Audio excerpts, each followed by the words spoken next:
and the rope. Early lead is taken by Gondor from the outside, and by the rail is Hashit coming. Hashit coming in the lead, followed by Gondor. Amazing Pace and Gobelis, Riesling, and Gold Asian, and Elgin. And nearing the pattern, it's Gondor on the outside, Amazing Pace, Riesling, and Hashit coming, moving up on the inside, Gobelis, Elgin, and Gold Asian moving up on the outside.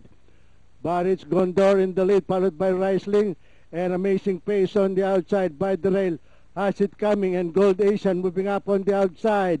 It's Gondor by 2.5 lengths, followed by Riesling by the rail. And into the home stretch, it's Gondor on the outside, Riesling by the rail. In between horses, Amazing Pace, and Gold Asian now moving up on the farther outside.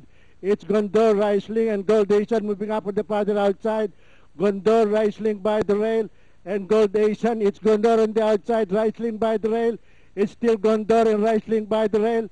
And finally, at the payoff line, it's Gondor, close between Riesling and Gold Asian.